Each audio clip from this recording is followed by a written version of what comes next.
Hariom.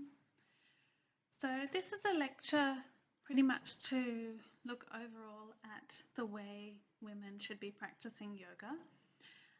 It's quite a modern perspective because traditionally there is nothing in yogic texts which talks about how a woman should be practicing and how things can change according to her cycle. So most people only think about the time of menstruation and what should be practiced, and that again is quite controversial. So we're going to look at that, and we're going to look at how a woman's body is changing and also her mental state is changing according to what day she is in her cycle. So the first thing we want to look at is that it's a different approach. It's a feminine approach. Now, the way that yoga is practiced traditionally is not in a feminine way at all. It's very much a masculine way. So this approach is where we honor our physical, mental, and emotional needs, which are changing throughout our cycle. It's also acknowledging that a woman's body is cyclical, and the practice has to be reflecting that. So we shouldn't just do I want to do my 24 sun salutations every day, and I want to do these set 10 asanas every day. It doesn't work like that when we're listening to our body and going more with how our body feels and how our mind feels. Not every day do we want to do 24 Surya Namaskar. Sometimes it's not going to suit our body. So it's important to understand how things change. So the next point you can see caters to the hormonal fluctuations every month and throughout our life cycle. So not only the menstrual cycle, but also the different stages in our life, like at the time of the menarche when a girl gets her period, then the time while she's menstruating, the time of pregnancy, the postnatal period, the time leading up to menopause, and then after menopause. So things are going to be different for women at those different stages. So this yogic practice from a feminine perspective is about working with our bodies instead of against our bodies. And that's how it should be anyway. If you're talking about ahimsa, non-violence, we really do need to be gentle and caring and respectful with our bodies. Whether we're a woman or a man, we should be practicing in this way, because men also vary in how they're feeling day by day. They also don't feel exactly the same and need exactly the same things every day. Their body also has that different rhythm, and that can also be linked with the moon and other aspects. So the yoga that we're practicing should be helping to support us in having optimal health and vitality. So continuing on with this same approach, so having the support, building awareness, so a woman starts to understand how she's feeling and understanding what yoga practices are going to help her and what's not helping her, to become more in tune, also to combine it with menstrual cycle awareness, which is another practice that we'll look at in the next slide. So that can be helpful to heal any kind of menstrual problems, irregularities, disturbances, because a lot of women do face problems in their cycle and their reproductive system these days. Then to navigate the transitions of life, as I've mentioned, the preconception, pregnancy, motherhood, menopause, these are all big stages of one's life, and the practice that we have is going to be different. To gain the tools to sensitively listen and respond to her changing needs. And of course, yoga practice for life. And the last point here, healing, nurturing, and loving. It should always be like that. And like I've already mentioned, for women and for men, the practice should be that way. What is menstrual cycle awareness? Well, basically, it's a way of understanding oneself on a day-to-day basis and in looking at the cycle. Here you'll see it's written, the menstrual cycle is your ultimate guide to befriending yourself and utterly relishing the full pleasure and authority of being a woman. Basically, it is celebrating what women have, their cycle, which is very, very natural and that is linked with nature, with the moon. So starting to understand that, have awareness of one's cycle and what you can gain from that. So here you can see, to awaken this powerful inner guidance and healing system, which it definitely is. A lot of people have healed themselves because of menstrual cycle awareness and understanding how their body and mind is changing with the cycle. The act of knowing and valuing your unique cyclical pattern of energy and mood throughout the menstrual month, and paying attention to where you are in your cycle at any one time, having respect for your feelings, energy levels, and practicing accordingly. Why would we want to practice menstrual cycle awareness in the first place? So basically to create that deeper relationship and understanding with yourself, to give value and respect to your menstrual cycle, to help ease tension and increase healing of menstrual problems. There's a lot of issues women have and men have with women and menstruation. And some of these issues can go back to childhood, the way that we've been raised, society's conceptions of what menstruation is. There's a lot of negative things related with menstruation. So menstrual cycle awareness is all about celebrating that cycle that every woman is going through and realizing that the cycle is actually a guide throughout our life to show us what is necessary in our life, to help us understand ourselves, and also as a reset. But we'll go into that a bit more afterwards. Allows one to follow the natural rhythms and become more in tune. And I'll just read this little quote here. I feel blessed and grateful to be a woman. I feel so glad to have a cycle that brings so much richness and color to my life. Vulnerability, ferocity, vibrancy, intimacy, gentleness, sensitivity, clarity, and no nonsense. I feel that in the honing of my ability to understand and harness all the energies that flow through me, my life is such a rich tapestry, and I'm so grateful for this and all that this enables. So if you're interested to read more about menstrual cycle awareness, there is a great book called, I've forgotten it, The Wild Power, by Alexandra Pope and one other lady. So that is a really nice guide. In fact, they've written some really nice books about women's cycles and also more on the spirituality point of view. So looking at a few more benefits, so to encourage healing, to increase creativity, to plan life in a more balanced way. So for example, if you are charting your cycle, you'll know that there are certain days where you have a lot more energy and there are days where you don't have as much energy. There are times when you're very social, there are times when you're not social. So if one has that understanding, then we can plan our lives to some extent. We can plan it to be able to maximize the benefits of whatever we're doing and just to make things a lot easier. There are times in our cycle where we're much more creative, and you would have all noticed that, both men and women, because as I've said, we all follow cycles. There are times where you're very creative and things come out very, very easily, and other times where you're just kind of stuck and you just have to leave things and then come back to them later. To improve relationships. So for example, if I have a very difficult premenstrual phase, so before I get my period, I might be very cranky or very angry or very frustrated.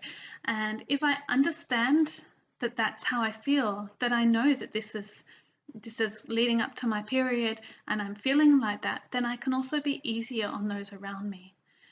So it can be very, very helpful with relationships. Now you hear it a lot, women who don't chart their cycle and they get really angry, they have lots of problems, and then they get their period the next day and they're like, oh, that's why I was like that. But if we chart it, we know what we're leading up to. So we have that understanding and we can change things accordingly. Maybe if we are really irritable and grumpy leading up to it, then we try to decrease our social interactions, or we remind ourselves, okay, I'm getting annoyed at this now, but I wouldn't normally be annoyed at it. You know, so there's ways that we can deal with these different emotions. To improve your spiritual journey and use it as a spiritual tool, as a form of sadhana. So there are certain times in our cycle where we are much more understanding of ourselves. There are times when we're much more understanding of others. So there are certain times in our cycle where we should be working on certain aspects of our life, in our practice. So this menstrual cycle awareness is kind of like that little, what can you say, the missing link in a yoga practice and in our life. It does give a lot of guidance and can definitely help us understand ourselves to a much higher degree. Finding your power and strength, self-care, definitely, building connections with oneself, stability, building trust in one's body and faith in one's body is also really important, because that is often lacking for women. And love for oneself, and balance in life, balance. So as I mentioned, we can record the cycle. So writing down what day in the cycle you are every day, putting it in a chart, writing down, where you're at, how you're feeling, any strong emotions or thoughts that are going on. So writing it down at the end of the day, making a new chart for every period, and then at the end you can look at it as a whole. So when you've got many charts together, you can look and you might be able to understand the different changes that are occurring. You might decide that you're going to put your energy levels on there, so you'll see your energy might be peaking at a certain time in the cycle and it's dropping at a certain time. So then later you'll know that, okay, I don't go and do this big marathon on that day because it's going to be really difficult. So you can change things. So the next point is about acceptance and cooperation. So accepting the energy and mood of your cycle for that day as best as you can. Okay, and as I'm continuously linking back, also men should be doing that. Okay, we should have flexibility with how we practice, listening and acting accordingly, following your instincts, taking a step back and being a witness. Okay, so always just trying to observe as that witness to understand yourself that little bit more, observing your mind. We've talked on ahimsa already. Thinking of your cycle as one which supports and guides. Now, this can be a really hard concept for some women who hate their menstrual cycle. There's a lot of women who don't want to think about it. They think it's dirty. They get embarrassed about it. They just want to do everything exactly the same every day. And this is often what leads to menstrual problems. So it is important that we accept who we are. Women should accept themselves, their femininity, their cycle, and they should rejoice in that. And then it helps to give more purpose, meaning, and understanding. We've already talked on that. So a little bit more questions related to building your intuition and your awareness is things that we can think about. Where am I feeling tight and restricted? So before I start my practice, it might be while I'm just sitting and closing my eyes before I start chanting Om or mantras or whatever it might be. I just start to notice how I feel. Where can I let go and soften more? Where do I need to rest and nourish my nervous system? To nourish my nervous system. And when do I feel like moving and flowing in a more dynamic, stimulating way? I do feel different with each day. Sometimes you do want to just relax more. You might want to do some kind of restorative poses that you just hold for a little bit longer, and you don't really want to do your Surya Namaskar or dynamic things. But other days you really feel that you need to get that dynamic movement going on. Where do I crave more internal stability and support? And where do I want to feel strong and powerful? So they're just questions that you can be asking yourself. And now I already mentioned when we chart and then we look at it over a whole, over a few cycles. So then you'll notice patterns. You'll start to notice when you're feeling more creative, when you're finding that it just comes naturally, the creativity flows. You'll find that there are certain times of the cycle where you have more direction. There might be times where you're, okay, this is what I need to do. You write your to-do list, you get everything organized, you're feeling really good.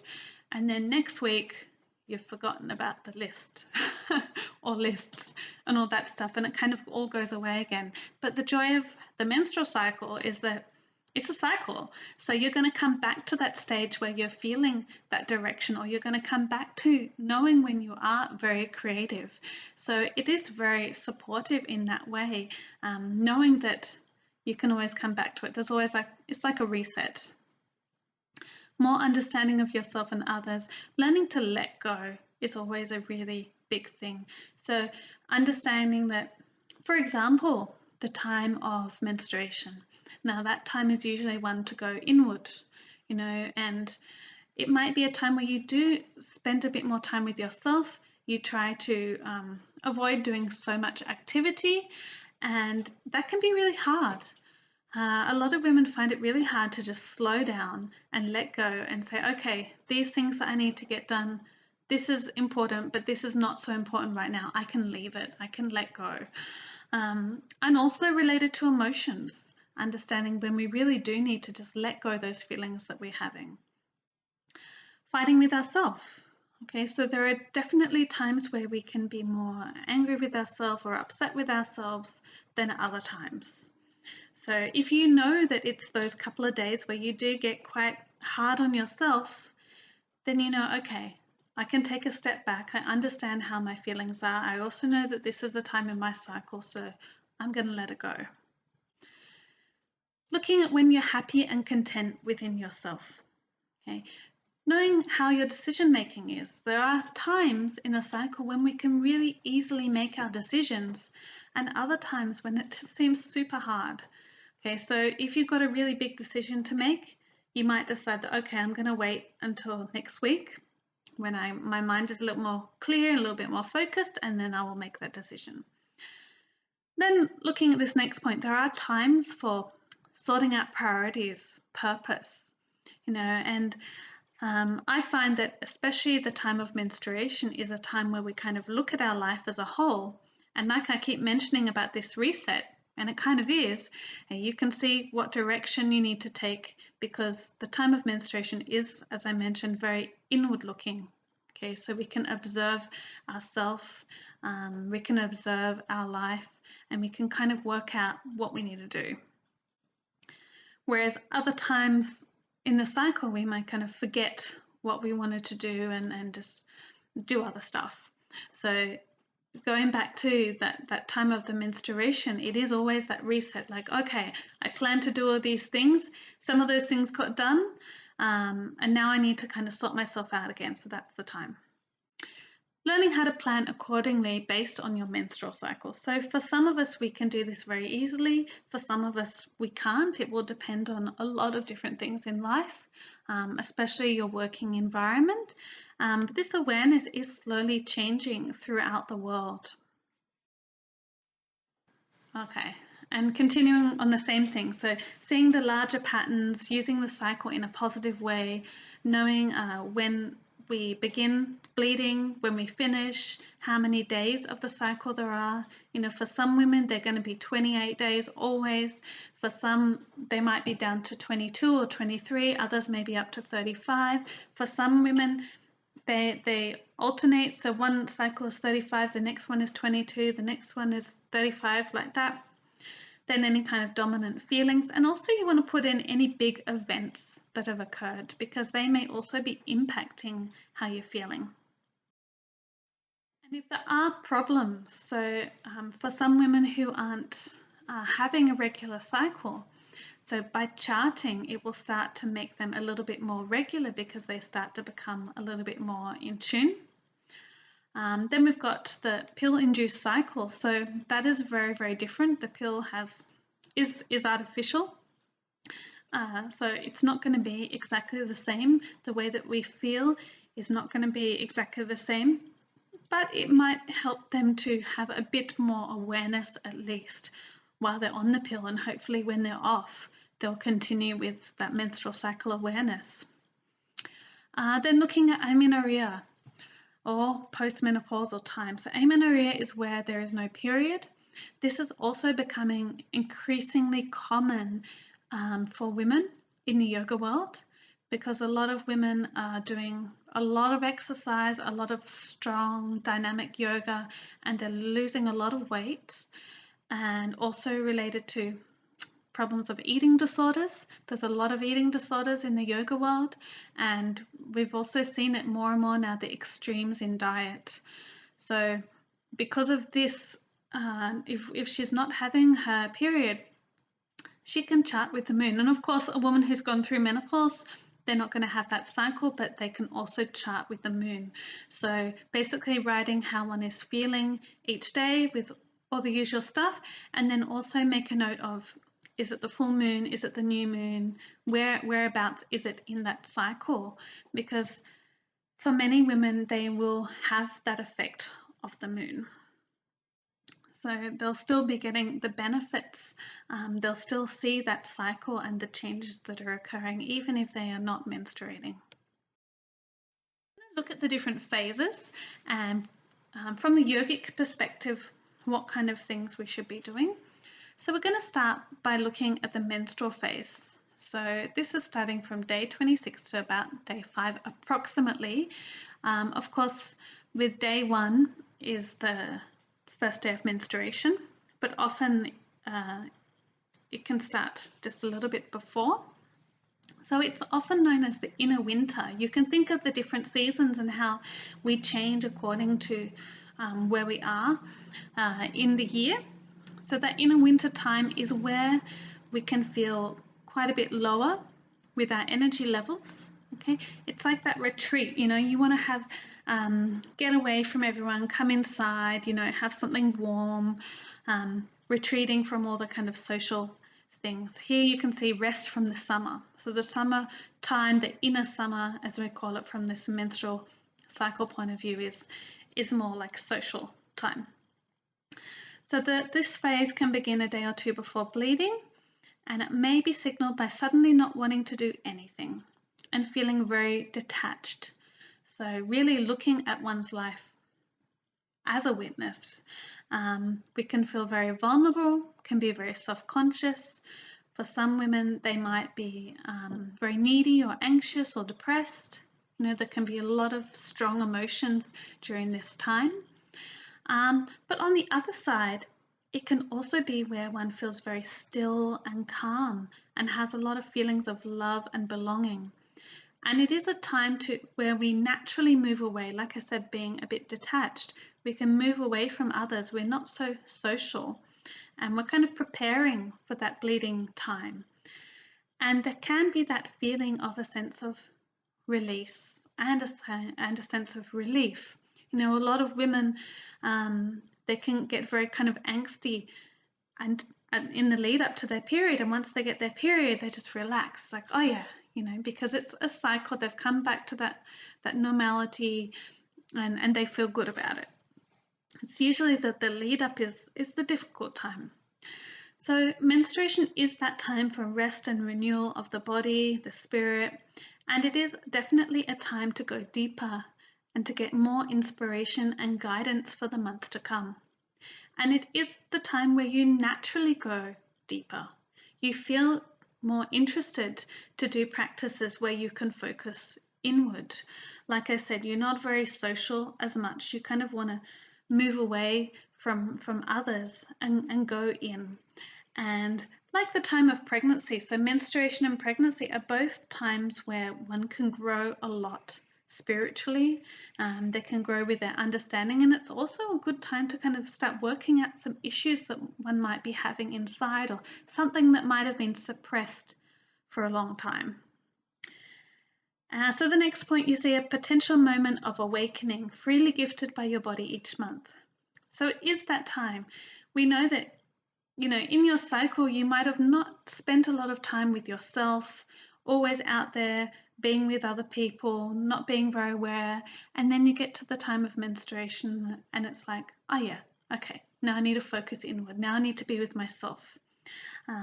So it's nice to have that cycle, and it can be quite comforting and supporting. So the last couple of points here: time to reflect, to let go, to cleanse on all levels.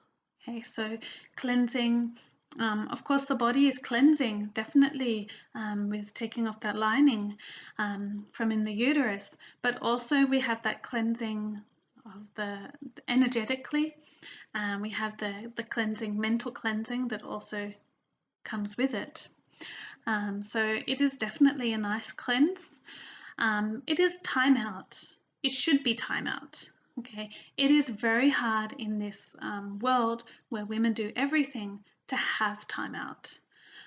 Because these days, of course, most women, they are working as well as doing other things.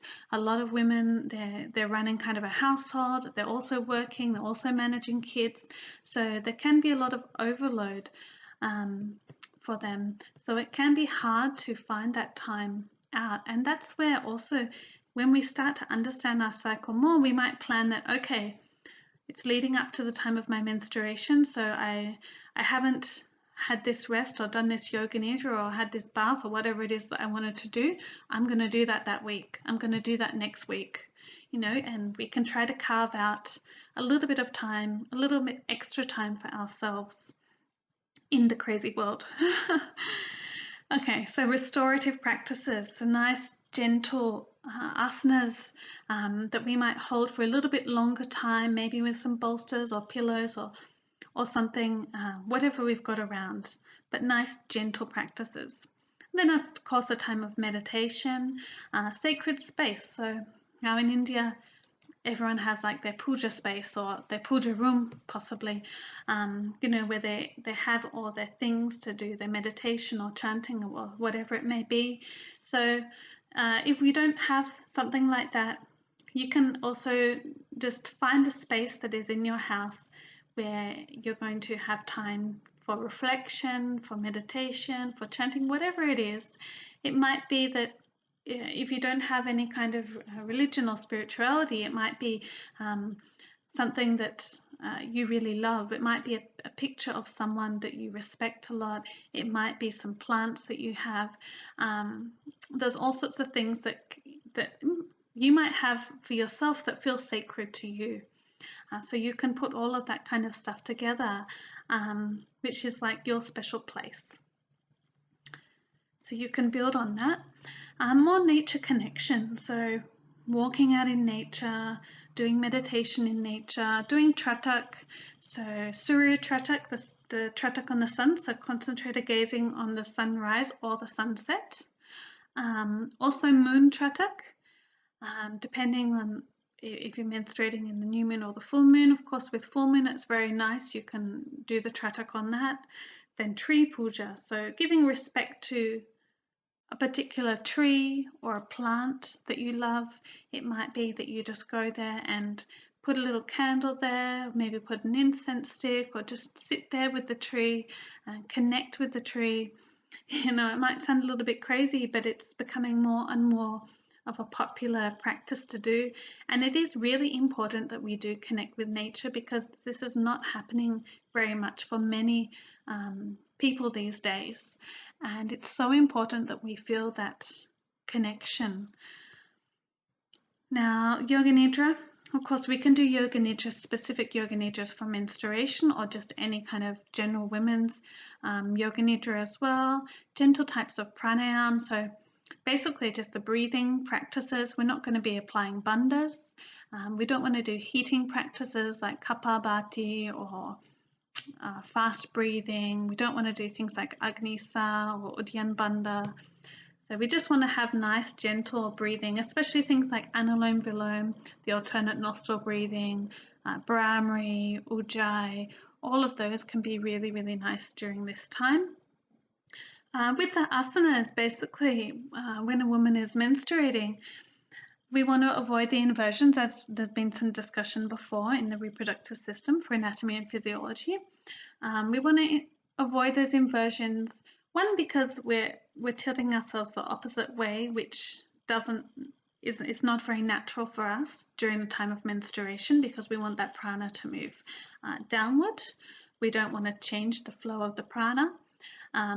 Also, because of the chance of endometriosis. Now, they don't fully understand about why women have endometriosis, why they can have it, but there are some links related to retrograde flow, so that's something we want to avoid. Then also because of the uterus and the ligaments around the uterus can be put under more stress when we are doing that inversion, which is not a time during the menstruation. So there are a few other reasons. Of course, there are more to it as well. But it's important that we do things that are going to be more gentle, and you have to think also like what one is using for the cycle. Like if a woman is wearing a menstrual cup, then it can also be really difficult to use that if you're going to go upside down. So it's better to avoid the inversions during that time. We can do things like putting the legs up the wall, and there's lots of different asanas that we can be practicing. We don't want to do asanas that are going to be really strong on the lower abdomen, so very strong compressions or strong twists, just because we want to give space for our uterus to work. And if we are having cramping, then we're just going to be adding to that by doing all that strong compression and twisting. So it's more important to do things that are going to be soothing. We might do more kind of pelvic opening asanas that feel very comfortable. We want to do gentle ones, so things like the butterfly pose, the supported butterfly, like laying down in butterfly. We might want to do things like Shashankasana, child's pose, with the knees further apart. Lots of variations from that. We might want to do the cat pose, so nice gentle practices for the body. So after the menstruation, whatever day that is, and here it says approximately, because for some women they'll bleed for 5 days, for some they'll only bleed for like 3 days, for some they'll bleed for 7 days, some more. So it will be varying, but basically after their menstruation, now the energy has been a little bit lower during that time, so it's important to conserve one's energy, but now it's going to start building. So attention is also moving away from oneself and more towards other things, other commitments, work, other people, relationships. There can be a lot of focus and motivation. So the time of menstruation is a time where one can get a lot of ideas and help to get the direction. And now is the time to actually put that into action. Okay, so it's a really nice time for that. It's a time where she usually feels very, very good, because she's had that cleanse, as I've said, on all levels. So she's kind of excited and ready and positive. So it's a time to build one's yoga practice. So some of the practices that she might want to work on, certain asanas that she might want to try to do, that's a time where she can be doing them. Of course, she does still need to have some grounding practices.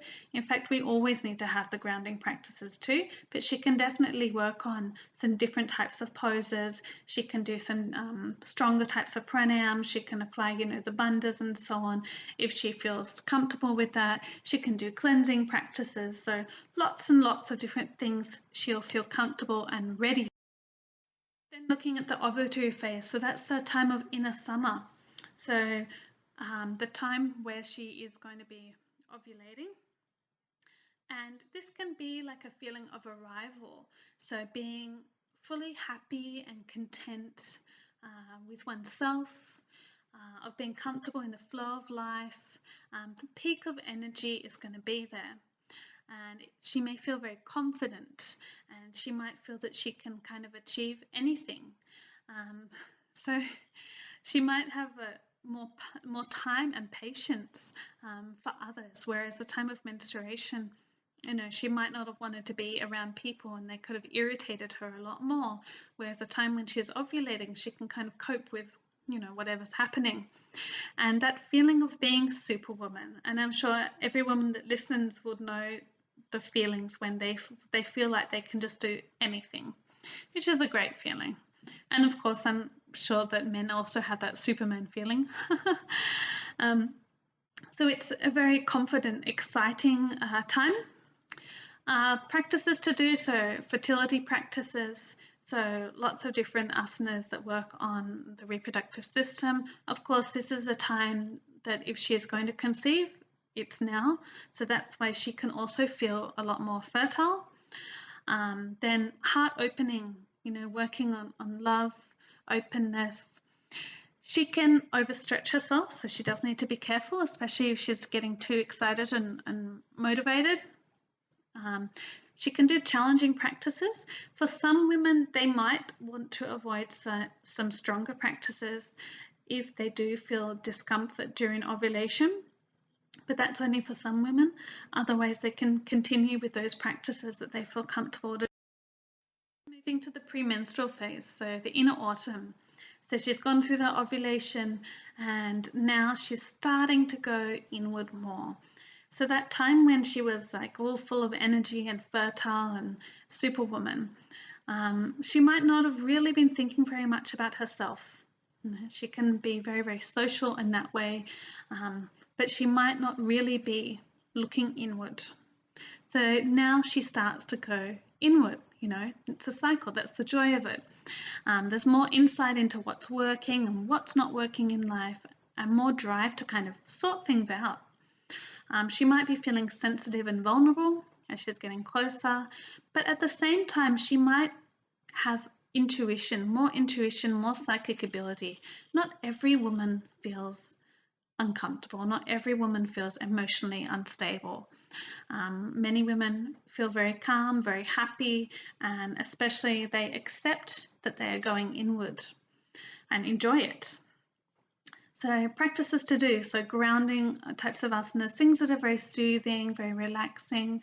For some women, they might prefer to do more inversions, so not before the menstruation starts. Inversions, of course, are also important for balancing of the hormones. Yoga nidra, some nice gentle pranayama, some meditation, holding poses for a longer. And the last point is acceptance, because this is the time that definitely can be more difficult for some women. So accepting one's femininity, accepting one's cycle, and many times once we start to accept the cycle and learn to cherish the cycle, the problems that were there start to dissolve. Now, of course, there are going to be some differences. Not everyone follows the same cycle, or they don't feel everything exactly the same. So, for some women, they might have more energy or confidence at a different time of the cycle, but that's where charting is important, so we understand that.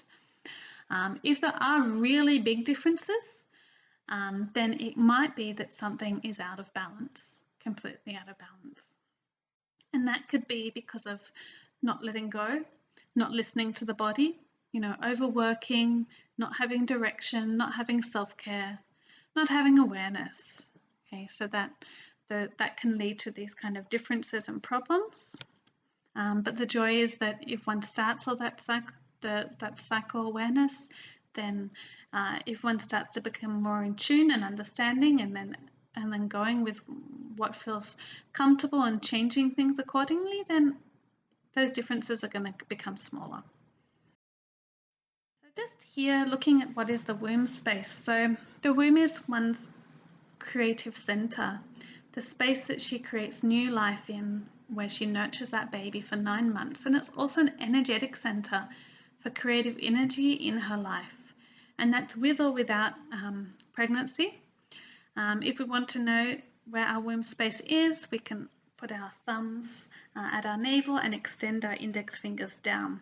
And this forms a kind of a shape of a diamond. You can call this like a simple yoni mudra. And to build more connection and understanding, we can do things like mula bandha. There's lots of different asanas that we can be doing to help with. So here some examples. Lots of the classic women's poses help to improve circulation, open the hips, stretch the pelvic floor, but also bring space and softness to the belly. So a lot of women never even put their hands on their lower belly. So just doing that will help to connect. Simple breathing, abdominal breathing, meditations. There's lots of different kinds of meditation, visualization. So touch and massage, like I said, just placing the hands on the lower abdomen will help her to build awareness with how she's feeling, any kind of insecurities that she might be having. Then movements like instinctive movements. So for example, I might be doing my regular yoga practice, but then I just feel, okay, I just want to move my hips this way, that way. I just want to do that movement. So some things come very naturally, and we should follow that. Mula bandha, as I mentioned. So building and fostering that creativity, that connection will help.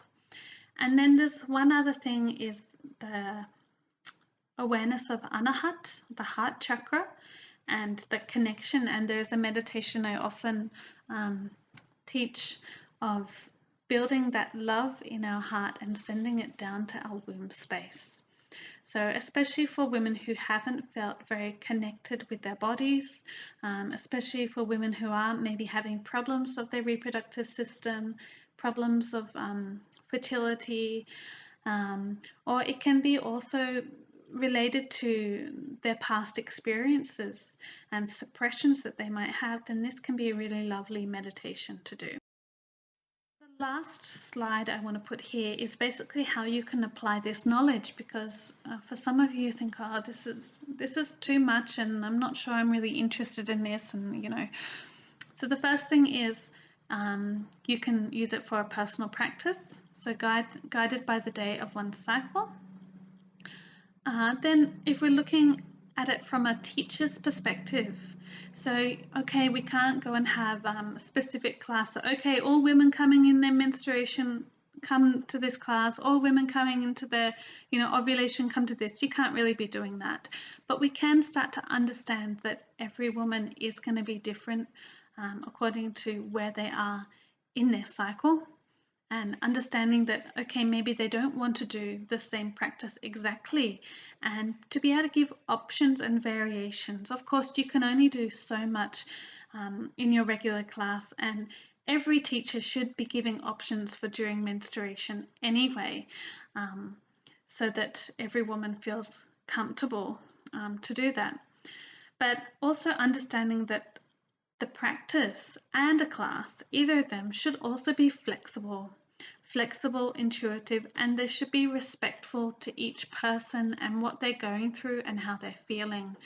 So, looking at this lecture as a whole, for a woman, of course, this knowledge is really important for you to start applying in your regular life, and especially in your yoga practice.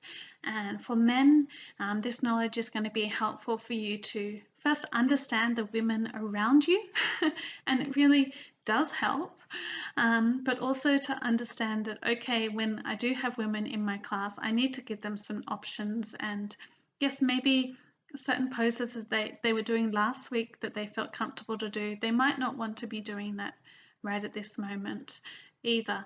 And if you look at the moon, now, for many women, their cycle is very much linked with the moon.